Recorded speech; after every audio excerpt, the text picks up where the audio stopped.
केसरिया रंग तो उमंग का प्रतीक है।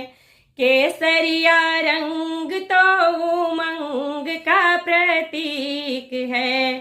श्वेत सिखाए सच्चाई, दोनों की अंत में बसंत की बहार है। दोनों की अंत में बसंत की बहार है। रंग हरा ले अंगड़ाई, चक्र बताए आगे बढ़ना, तूफानों से लड़ना, वीरों चलना पर रास्ता संभल के, कठिनाइयां कुचल के। तन 2 दिन का मेहमान है, जिसके साए में समाया हिंद